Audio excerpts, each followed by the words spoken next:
This is the Pro Perspective from Houzz Pro, where home builders, designers, and industry experts share their views on running a modern firm. There's a lot of noise out there right now about AI and how to use it for your business, but this is information you're not going to want to miss. Join me as I speak to Stephanie and Jessica from Etch Design and AI for Interiors about how they've become trailblazers in using AI for their interior design practice, why AI isn't a threat to creativity, and the opportunities they see for designers to dive in more fully. Hi, everybody. Welcome to the Pro Perspective. I'm Liza Hausman, and today I'm speaking with Stephanie Lindsey and Jessica Nelson from Etch Design and AI for Interiors. Welcome, Stephanie and Jessica. We've been talking about having this conversation about AI and interior design for a while now, so I'm very excited that we're here today. Yeah, We are too. Thanks for having us. Absolutely. So, one of the reasons that we've been talking about this for a while is you, as a firm, as a design firm, really started talking about looking into and using AI for your business pretty early relative to, I think, most of the design community. What got you started? Was there a particular trigger? Was one of you the instigator? Tell us a little more. I would say I was definitely the instigator. So just before design, I was actually in technology for a good 10 years before I ventured into interior design. So I've always had kind of this love and this passion for technology. And so when AI kind of started in the equation of, what we're hearing in the world, Stephanie and I were already using ChatGPT, and that was kind of a regular for us, but we were not using it at all to the extent that we're using it today by any means. It kind of started with this, I think, curiosity at first, but also a necessity as well, because I did see that the conversation around AI was picking up rather quickly. And I feel like it's been a buzzword for kind of the last, at least probably 2 years now. And so when we started diving into it, the first thought I had was like, how can it really help our design firm?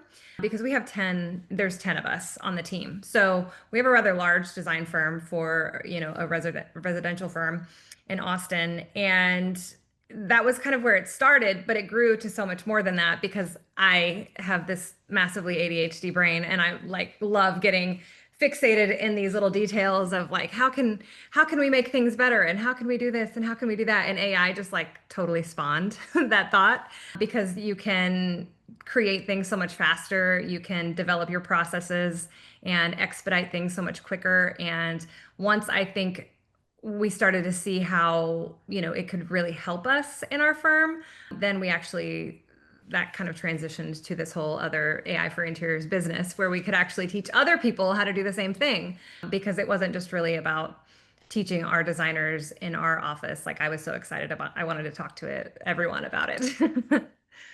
I love it. I hear a lot of stories about folks who come from tech, right, where it's a second, whatever they're doing next is a second career, but they bring that kind of comfort and interest in tech with them, and then end up being kind of the instigator at their company for driving technology into the business. One of the things that I've noticed, certainly as we build speaking proposals, is that half the sessions, at least at any industry event these days, are about AI. I mean, you can't escape it. Every LinkedIn post, right? Every session. There's so much demand to learn more. And within interior design, why do you think that is? I think that there's a curiosity about it, but there's demand to hear about it at different conferences and industry events, because as much as we want to learn from another human.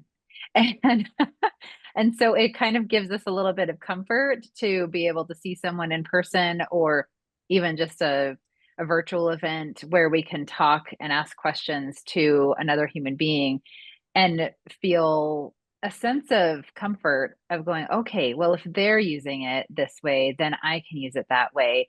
It's different than learning through YouTube or an Instagram reel, but to actually talk to someone else who is using it in their design firm day to day is really helpful. And that's a great point, and so ironic, It is. like learning about a virtual human through a real human. I would also go beyond that and say that A lot of designers I'm finding, especially at these conferences, like I feel like most people in the room have used a tool like, say, ChatGPT, Google Gemini, one of those, any of the LLMs. But when it comes to anything past that point, that's kind of where designers stop and have stopped, is what I'm finding. And so they don't have the time, they don't have, the bandwidth to be able to start diving into these things, and really they don't even know where to start. And so when, we show up and we're talking about AI and we're actually showing them tools that they can use and implement in their process, then it feels relatable, because we as designers have also been through those same challenges. I mean, I had to teach myself AI. This wasn't something that we just innately knew. I mean, I had to sit down and kind of take a deep dive into learning what tools were out there and learning how they could benefit our designers within the design process. And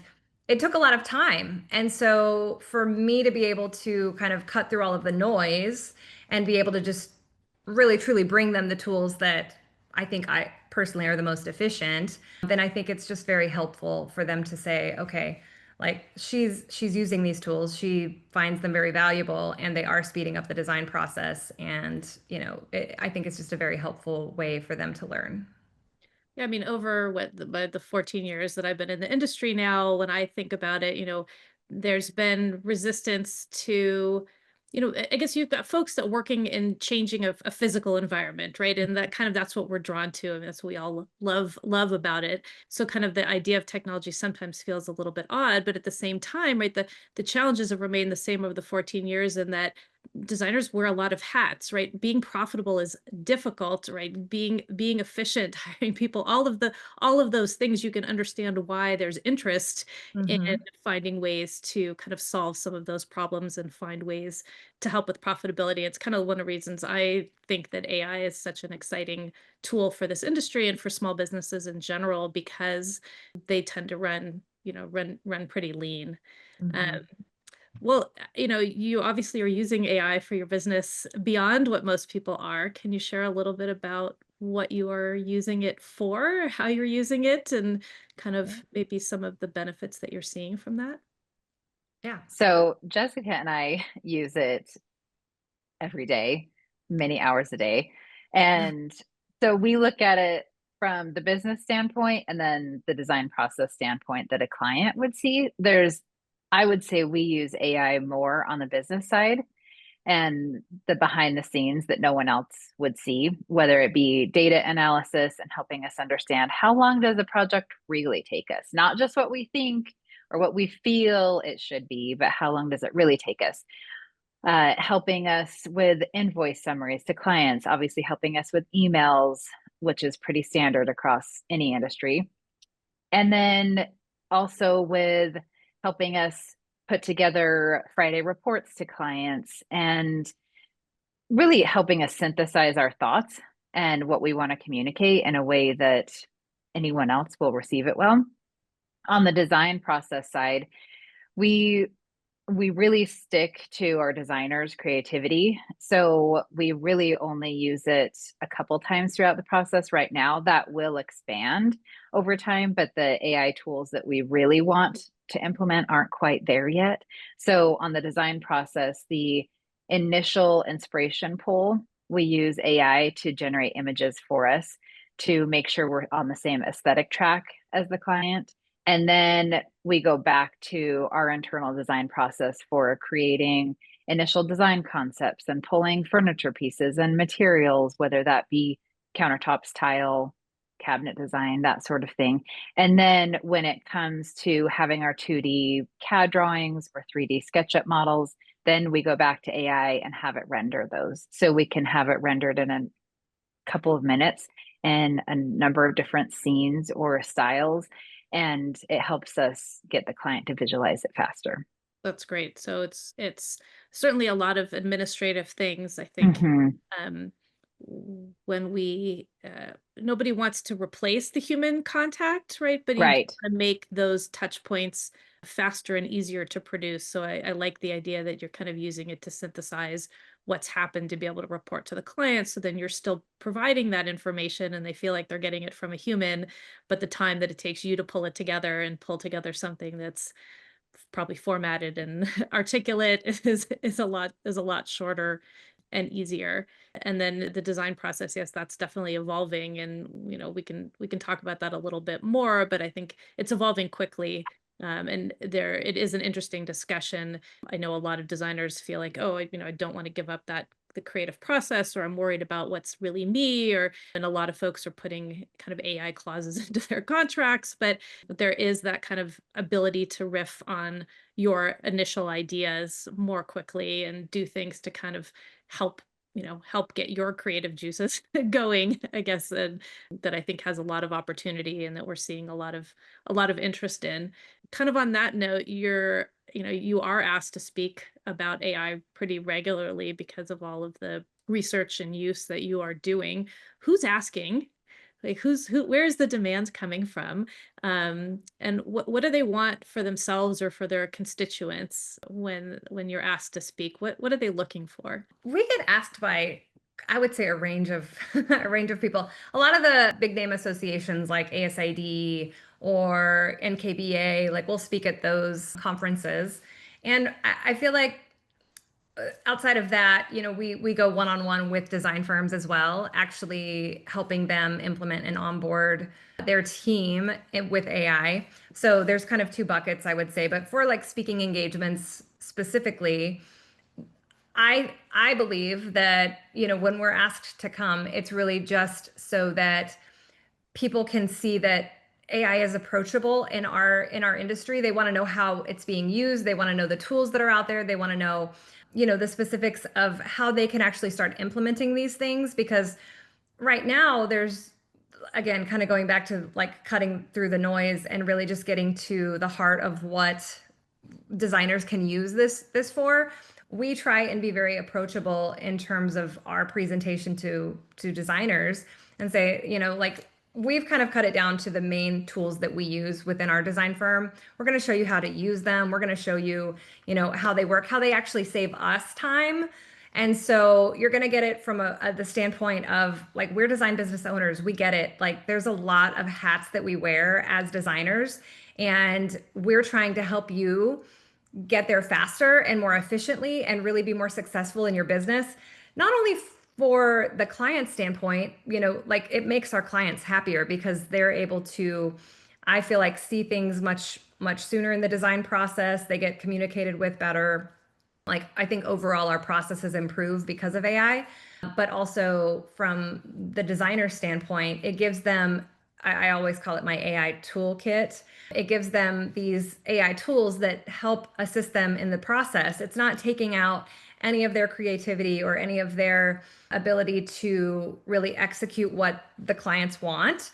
It's giving them a helpful tool set to be able to get their ideas on paper or on picture faster, and also show those to the client. Because if the client can see it and visualize it, then you can get their sign off and their buy-in and have them feeling much more confident about moving forward in a design, usually a lot faster in the design process, which then I feel like makes the entire design process much smoother and run more efficiently. So that's really what we do whenever we go and speak for people. And I do feel like half the time the room comes up to me afterwards and they're like, oh my God, like, I didn't even know these tools were out there. I didn't know that this was possible. And I'm like, well, that's what we're here for. Like, we want to make it feel approachable so that people can go out and actually start executing some of these things even that day. Like, it's not as hard and as scary as people think it is. Yep, absolutely. Yeah, it's so interesting because that over the years when I've gone out and as we've kind of gone out into the community to talk about it, it's really been about putting a human face right on technology so that it is approachable and so that folks don't, worry so much that it's a black box or that there isn't a human behind there. That, I think that's part of the challenge is, they look at these AI tools, they're like, well, who do I call if I have a problem, or what do I Right. do? And so having real people to talk to makes a big difference. And yeah, you're absolutely right. We see huge adoption of kind of the 3D tools and the renderings and our software, because being able to put those visuals in front of clients does so many things to make them comfortable, right? It can get the project, get them to pull the trigger on a project. It can make it easier to upsell or sell in, right, a larger project or a more expensive item when they can kind of see how they're going to live in that space beforehand. It just gives them a level of comfort that they can't get any other way. So you mentioned that, designers typically have, used, maybe tried out ChatGPT, but they've stopped there. Is there sort of a designer comfort zone right now that you see when you go out there, and what opportunities do you see for designers to dive in more fully? It's a great question. I feel like it's all across the board. I do feel like the one tool that people have tried to at least adopt in some form or fashion is a tool like ChatGPT or one of the LLMs out there. I don't think they're at all using it for the capabilities that it should be used for, or how like Stephanie and I use it. Whenever someone tells me that they don't have a paid ChatGPT account, I'm like, well, that doesn't even count. Like, because you can't create custom GPTs, you can't do a lot of the things that we use it for. I mean, we did 3 presentations this week. And I think everyone was like shocked whenever we tell them, like, we have at least probably 50 or 60 custom GPTs that we've created to date, because every single one of those custom GPTs is trained on a specific purpose, a specific task, and we go to it to expedite whatever task that is. And so I'm not having to go and repeat myself time and time again every time I want to do that one particular task. And so when people start to understand the capabilities of what a tool like ChatGPT can do for them and actually use it for that, it's honestly quite mind-blowing for people to see how that can work for them. The designers that have implemented tools like, say, a Midjourney, or another one that we talk about a lot is called Prome AI, Prome, not Chrome. Everyone always thinks I say Chrome, but that's like a visual rendering tool. And the designers that do use tools like that, I feel like find it extremely beneficial in their design process. But again, it's another thing that they have to train themselves on, and they have to learn, and they have to really dedicate their time to and invest their time into learning. It's not something that just, I mean, it's very easy to understand, but they have to do it. They actually have to do it.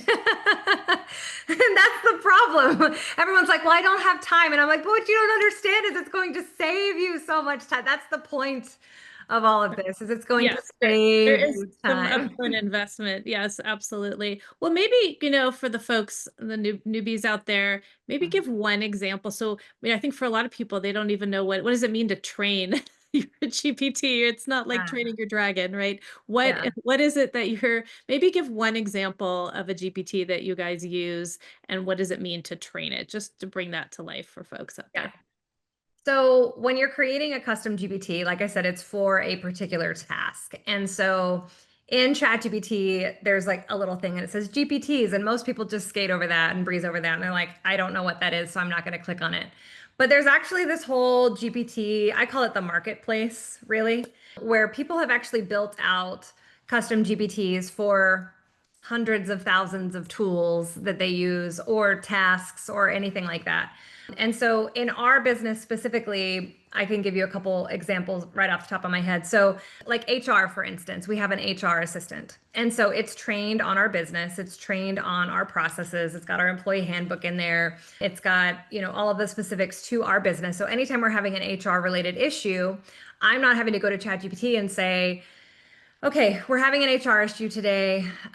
Here are some specifics that you need to know about our business. Here are some specifics about the problem, so on and so forth. It already knows it's an HR assistant because I have trained it to be an HR assistant. And so it knows all those details already. So all I do is I go to it and I say, this is the problem we're having.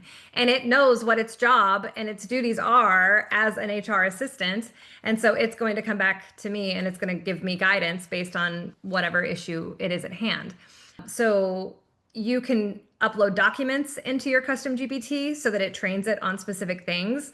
We have a specific brand voice document for both of our brands. And so anytime we're creating a custom GPT, whether it be for Etch or AI, it understands what our tone of voice is, what our brand voice is, what our, values are, all of those things. And so I'm not having to train it on that information every single time. You just load that document in, it understands, okay, well, this is for AI for interiors. And then you start training it with the other information for whatever task it is. And so people think this is very complicated to do. It's actually not at all. There's literally a create button on ChatGPT, and it's just like prompting it. Like you can have a conversation with it and actually have ChatGPT create your custom GPT for you. I do it manually just because I like the manual process of it, and I like to make sure that everything is in there in a very specific way. But people don't have to do that. Like I have my ADHD way of doing things, but like you don't have to do that. It's very simple. It's very easy. And once you get the hang of just doing one or two, you're like, oh, this wasn't so bad. Like, what was I freaking out about? And then you can start creating more and more and more. And so I always tell people, like, think about those repetitive processes and those tasks that you're doing day in and day out, and think about a way that AI could take those processes off of your plate, if not completely, in some form or fashion. I always say, if you're just kind of that refining person at the end to just say, yep, this looks good, or no, I need to make a few edits before you hit send, then that's really the way that these AI tools should be able to be implemented for the most part. So you're like the refiner and the editor. Yes, And no, you get to hit send. that's a great overview for folks. And when training really just means giving it information as background that it stores instantly. So it's not a long training process. One of the other things I like to tell people is that it can also take voice to a prompt. So you can speak these things if you're not a fantastic typist or you're on the go, you can actually speak all of this and then just make little edits if you need to what you speak. We found that that's kind of been very popular in Houzz Pro with our AI tools, is just having them be voice to text, then takes the text and formats everything, and does goes out and is your little task rabbit going out and doing what you need it to do, just with a voice prompt. So, there's so many wonderful things it does. I feel like we'd be remiss if we didn't touch on some of the things that people should just be aware of or be concerned about. I know when I go out and talk about AI, I talk a little bit about, again, like you said, paid account, or using a tool where like for Houzz Pro, we're in a walled garden, making sure that your data isn't going out into, like, your client data and your business data isn't going out and training everybody else's models. So you want to make sure you do have control over that. And then, inaccuracies can happen. Like what is maybe, I don't know, so maybe you could talk about like you want to be a skeptic, and you actually want to train skepticism into your models. So when I use them, I always say, like, okay, please, I want you to be the skeptic in this relationship and the naysayer. And I want you to also bring back all the reasons this might not work, or, not be true. Because one of the things people may not know is that chat is unflappingly positive. It is so cheerful and agreeable. and agreeable. So unless you tell it to challenge your thinking and your approach, it will tell you that everything that you do is absolutely wonderful. So I'm curious, what are the things that you like to raise with folks just to be cautious about? Yeah. So one of the first things I always tell people is, within ChatGPT or other LLMs, you actually have the ability to turn off whether it actually trains the model or future models with your information. And if you're on a Teams account with ChatGPT, it automatically does not train the model with your information. It turns that feature off. But if you're on a Plus account, which I feel like a lot of designers probably are, or even a free account, you need to actually go in and adjust this setting. And so that's kind of first and foremost what I tell designers is, go on and turn that setting off. So any of the information that you're actually putting into ChatGPT isn't for model training purposes, it's for your conversations with ChatGPT. There's also a memory feature that some people like or don't like to turn on. I personally like to turn it on because then it remembers details about me, and you can always see what it's remembering and what it's not remembering about you. But some people get freaked out about that too, and they're like, I don't want it remembering things about me. And I'm like, hey, that's you do you, you do what you feel comfortable with, but to each their own. You mentioned something about contracts earlier, and I do think with the more adoptive use of AI, I do think that that's something that is just good practice to kind of let your clients know that you are utilizing AI. We use it for transcription throughout the design process, and that's something we haven't really talked about yet, but recording meetings, having those meeting notes is very helpful. So you can go back and reference things, but always making clients aware that they are being recorded, and, putting things like that in your contract, that you're using these AI tools throughout the process, and, letting them know how their, information is being, taken. So those are some things to note. You know, we could go, I'm not like the AI police by any means. Like people are going to be very strange about AI, and some people are going to be much more free flowing about how they, operate with it. But I was talking to someone the other day, and he had made a comment, and I thought this was very interesting. But, in terms of the information that you're putting into AI, everyone's going to be different in terms of how they use AI and what they feel comfortable with. And he said it's kind of like having a virtual assistant. Some people give their virtual assistant like every password that they have and let them, go about their way and be in their email and do these things. And like they're very, open to using AI. Other people have a virtual assistant and they have no passwords. They don't have access to the email. They don't have access to anything. And they're very closed off about what they actually would give that person. And I think AI is very similar in that regard, that some people are going to be very open to it and open to using it, and then other people are going to be like,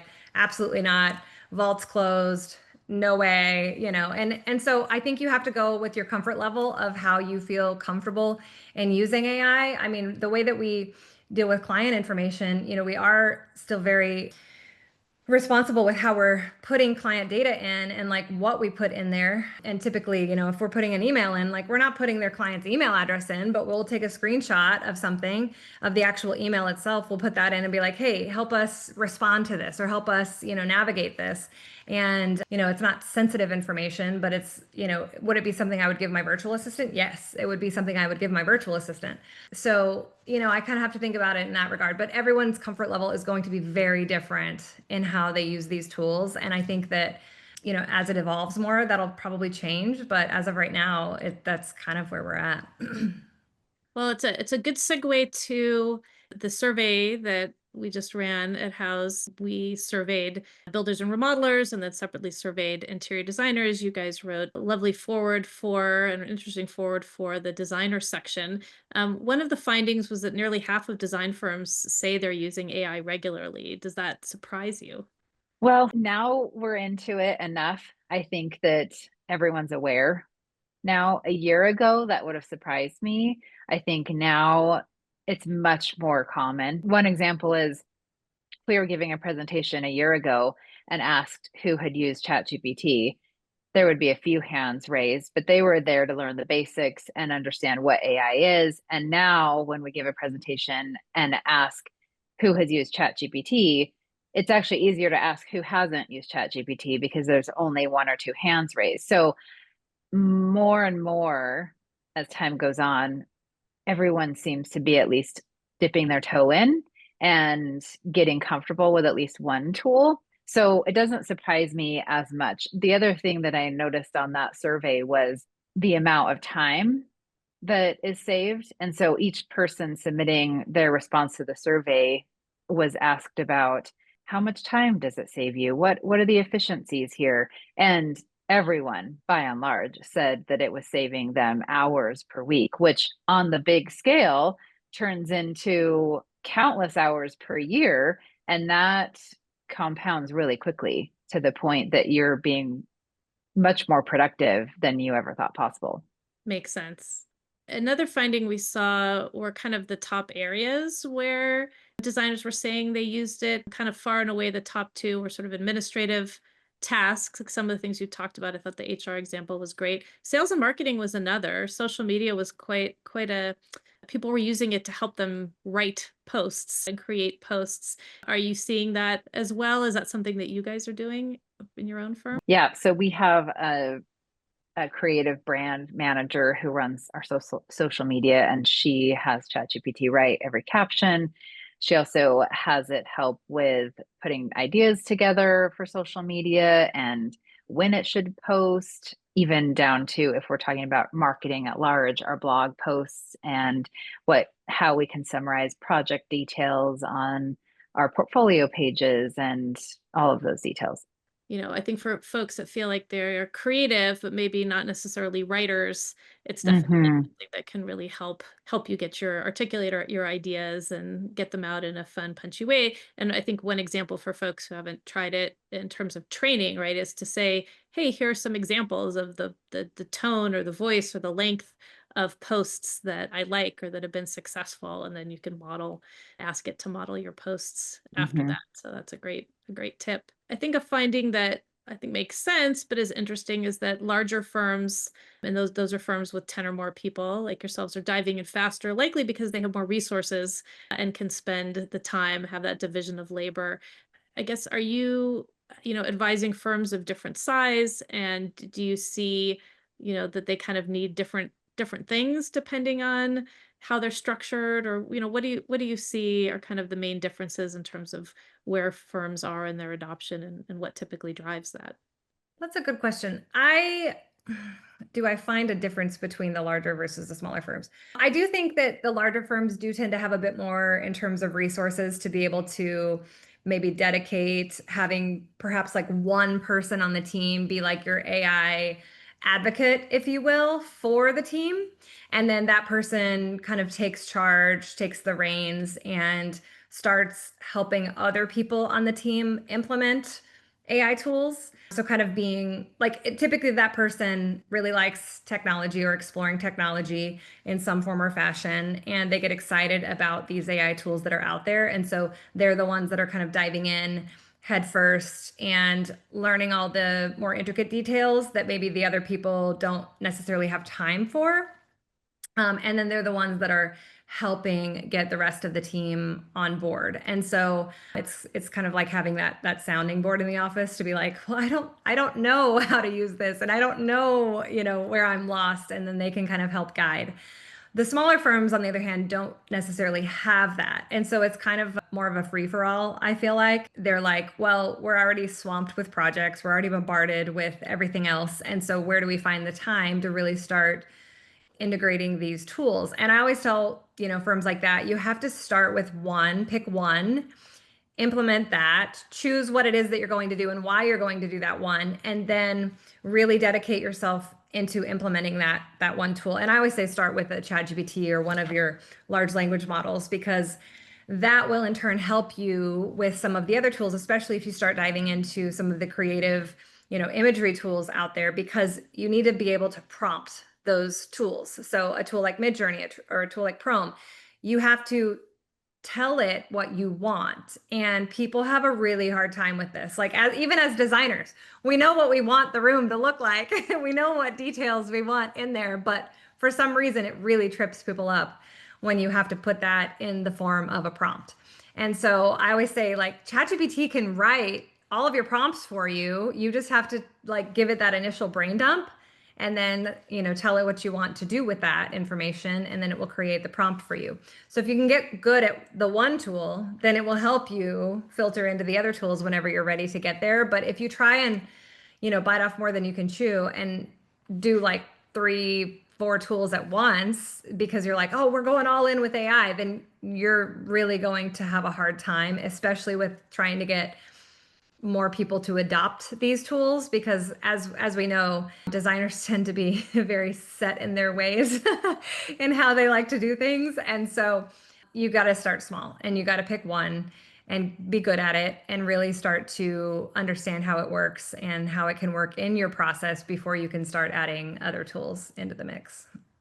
On that team front and team adoption, do you think about, I guess, technology or AI aptitude or openness when you are, thinking about how hires, how important is it that you're team be open and willing to use these tools?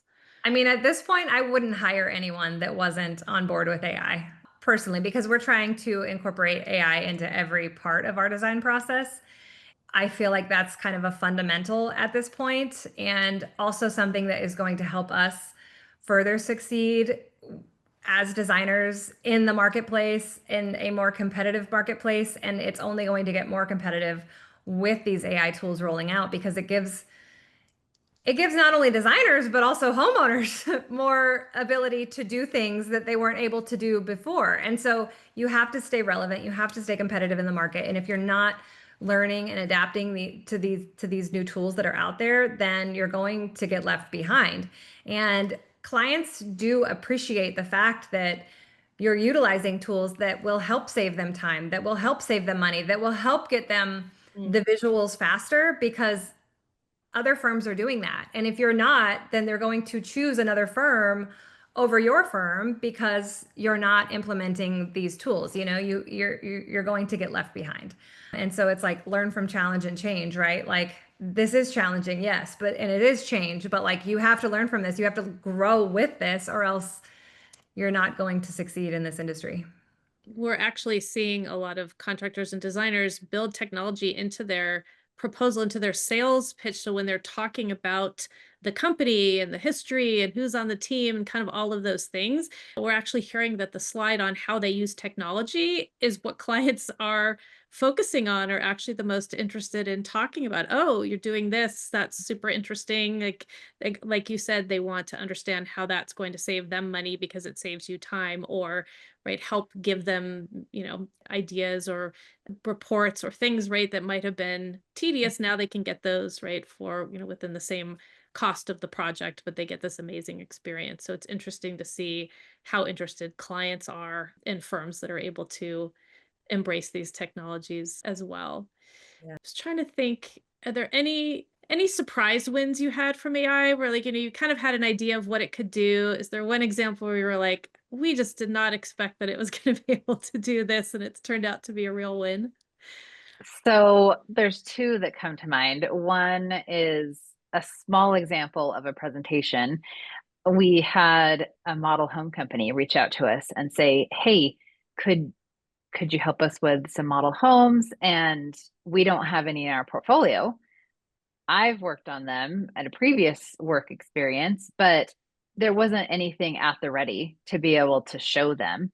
And so I uploaded a formal potential client presentation to ChatGPT and said, hey, here's the information on this project. I need to send this today to give them, it wasn't necessarily visuals, but more about how our process works for this type of a project. It helped me craft that message slide by slide, sent it within less than an hour, and they signed on with us, and we are in full procurement. And so it was a way to help me unblock myself and get out of my current moment and go, okay, how am I going to shift our message to help this potential client see that we can do this, even though we don't necessarily have the visuals behind it, and help me move quicker. The other thing that it made me think of is we have a specific GPT for personality type analysis. And Jess has heard me talk about this so many times that it's obvious it's my favorite GPT. One, I find it fascinating. We should all have like psychology and sociology classes as part of design school. And because we end up being marriage counselors and, HR experts during this process that we did not think was part of the job description.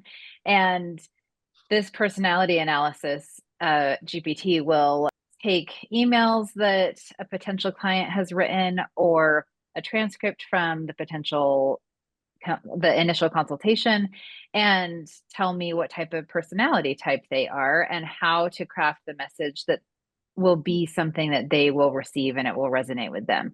So if they're an analytical personality, then I know, okay, they're going to need data. They're going to need short facts. Let's get them the info that they need. If they're more of a cautious person, then they're going to need more reassurance and that they're making the right choice and that this is all going to work out in the end, and that even the unknowns are still under control.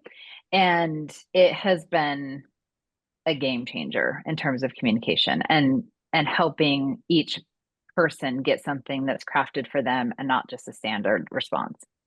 That's amazing. I was a rhetoric major in college, and so it was all about crafting your communication for the particular audience so it'd be well received, right? And you'd be able to persuade the kind of art of persuasion in that way of just making sure you're framing things in a way that, right, that person is going to accept well. So that example has a special place in my heart. I think it's a fantastic idea. Wow, those are really great examples. One thing I wanted to ask a little bit about, and maybe this is more of future stuff, but as we built AI tools into Houzz Pro, that the kind of admin stuff, right, has been the easiest place to start, and where we see a lot of people using those tools as assistants, right, as writing copy, being able to respond to prospective leads faster, being able to kind of have it automatically create task lists for you, right, based on the outcomes of meetings and things like that. There's so much good there. As we start to move into the visual side, and I think, one of the things that we started with was being able to take any product in your library in 2D and have it automatically create a 3D model for the 3D floor plans, because we would always run into, right, every company and vendor has a different format, and nothing talks to each other, and you want to build something custom. So being able to kind of, create those products has been a huge win. You said that you're using some of it for your design process, but it's the AI tools kind of aren't there yet. What's on your wish list? What do you think the future holds or should hold to make, AI an effective design tool or design partner for interior designers? I feel like Steph always goes, she has visions in her head of what Yeah. she wants here. Unfortunately, mine is still more heavily on the admin side. It's still part of the design process, but being able to have Houzz Pro be able to put together a proposal for us, and then we are the ones. I see AI as the first draft, and then the human still is there to be able to refine and redline and make sure that it's all going to work. And as part of the design process, we are still the creative in charge. But when it comes to putting a proposal together, designers don't want to do that. We we want to pick the pretty stuff and then have someone come in with the proposal already. And so if that, and it will get there, I know it will, where that technology will be able to take the meeting notes from our client presentation, and then in the morning when we get there will be a pretty proposal waiting, and then we can just redline, double check everything, send it to a client. Imagine the client happiness and their experience just changed dramatically. Instead of waiting on us to get every little component together and the wording just right and send it a week or two later, they're still excited about the client presentation. They're still ready to sign off on that. And so I see that being a big win. On the design side, I think for me, it comes down to the little mistakes that are made. And we as humans miss small things sometimes because there's emotion involved. And if we had a fact checker almost that was in AI that could say, hey, you missed the grout color on this spec, or, do you want to just double check the sizing on that light fixture? Because that's out of the norm of what you would normally pick for a typical entry fixture. Do you really want a 6-foot wide fixture here? Or is the picture maybe telling you it's 2 feet wide? Those sorts of things that maybe it could check for us and make sure that we're not missing a small detail. Makes a Those lot are of my sense. dreams. We're No, I think that talking makes big a lot of dreams. sense. I mean, the proposal one makes a ton of sense. It's something you could train it on, right? This is how we do it. It's what we want the output to be. And that makes a lot of sense. And the checking makes sense too. Obviously, like how that gets trained is Right. interesting. Complex. But maybe not. I mean, I'm sure there's, there are some standards there that could be put together. But those are really interesting ideas, and I think will probably happen sooner than any of us Think, imagine. yeah. Amazing. Well, Gosh, it's been amazing having you guys on. Your insights and examples have been terrific. People should look for your podcasts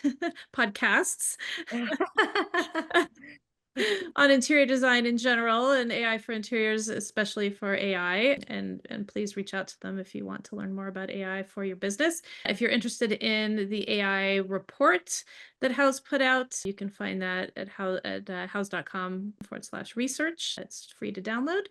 And again, thank you guys so much for being on. I know we're going to talk and work together more on these topics. It's an exciting time for the industry, and I'm excited to see the impact that it's going to have for so many small businesses.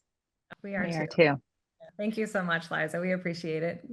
Thanks, you guys. This series is brought to you by Houzz Pro. To learn more about our best-in-class software for winning clients, managing projects, and simplifying your workflow, visit houzz.com/pro.